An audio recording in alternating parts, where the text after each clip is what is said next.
How's it going, YouTube? It's your boy Next coming at you with a deck profile update for Invoked Shaddoll Dogmatika. It's been a minute since I've done a deck profile, and I wanted to ease my way back in with a nice, comfy Invoked list that I've been testing out recently and has been performing pretty dang well. So I'll go through the deck list, and then I'll talk about some of the deck choices afterwards, and yeah, get right into it. We got triple Magical Meltdown, Terraforming, triple Alistair, and double Invocation for your 9-card standard invoked package. For the Shaddolls, I have double Squamata, double Wendy, double Hedgehog, Genius, Beast, triple Fusion, one El Shaddol Fusion, one Schism, and one Rush Shaddol Incarnation. For the Dogmatika package, we have triple the Deer Servant, one Ecclesia, one Fleur-de-Lis, and one Punishment. Really tiny package.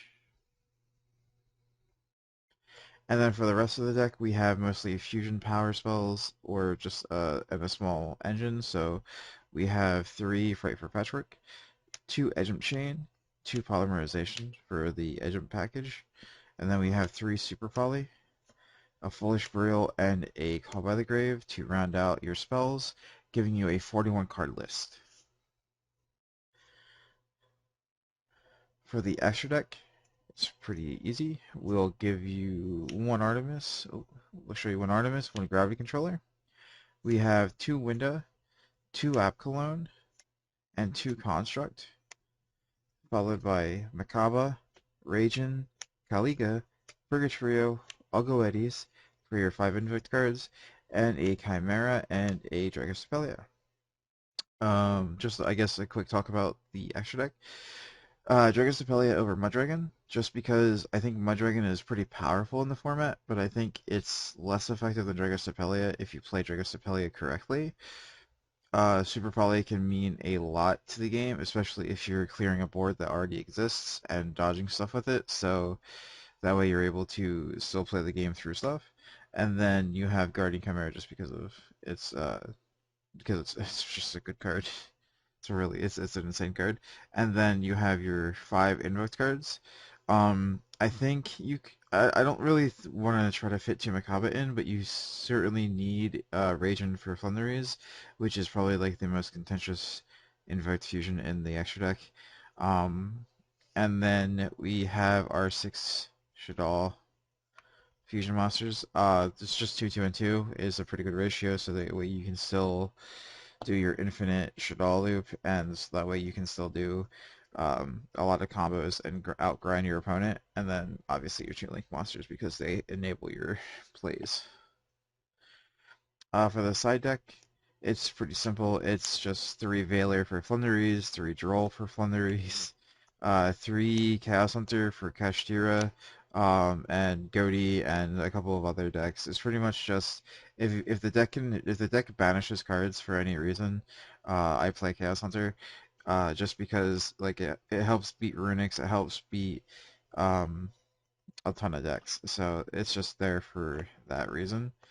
Triple Dark Ruler, and then triple Evenly Matched. This was like a side deck I made in like 30 minutes. And just because all the cards succeeded in what they were decided in for, I kept it that way, and it seems pretty good. But you can change the side deck, obviously, to fit your locals or whatever you're playing at. So to talk about some of the contentious parts of the deck, um, I play 3, 2, and 2 for the Edgent package. People tend to think this is a little contentious just because they want like 3-3-2 or 2-2-2, and I think 3-2-2 is fine. Like, to be fair, this is like starting with this and ending on this, the last one in your hand, is just how you want to do it. I only play one Guardian Chimera anyway, so there's no real point to playing like a ton of those because you're not really trying to draw into the Edgem chain. The chain ends up being sort of bricky if you draw too many anyway, so I don't tend to do that. The Tiny Dogmatika package is certainly something people have talked about.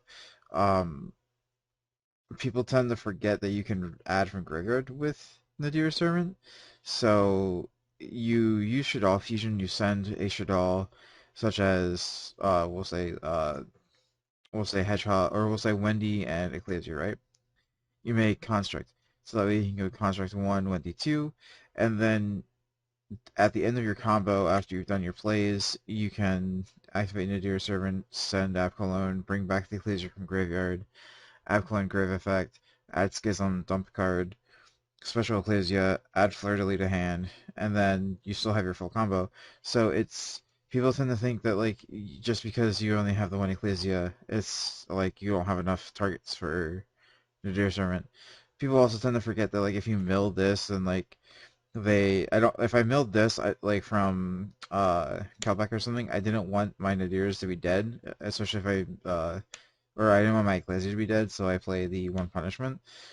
And the one punishments come up before. It's just nice to have an interrupt and like a card at least that goes first, because a lot of the cards in this deck are like go second cards. Especially because the Shaddoll Fusion is obviously a go second card. Um, probably the biggest card in the deck that people tend to talk about is the Genius. Everybody asks why I'm not on Aerial. Aerial is a little too slow for my taste.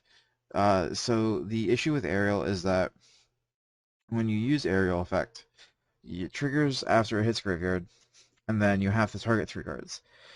At that point, they can chain the Bestials. At that point, they can chain Rudora or Keldo. At that point, they can do a slew of different effects that are all currently meta, and in most decks, it's Magnumut's like a 3 of along with Druid Swarm, so they have like 6 Bestials, and most of the time your targets would be Dark with Aerial or Light, and then same thing with the tier limits. Tier limits have already activated their effects and resolved by the time that you use Aerial, unless you're doing it on your opponent's turn, which is pretty difficult to do unless you're going to activate the Elshadal Fusion, and then or if you revive Construct, but like even then you have to like somehow revive Construct, do it mid-chain.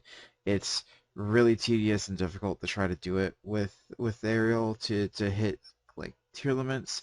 It's difficult. It sort of forces your opponent's board. Because the main idea of this deck and the reason why I built it was the idea that you force your opponent to do plays that force them to go neg against your cards.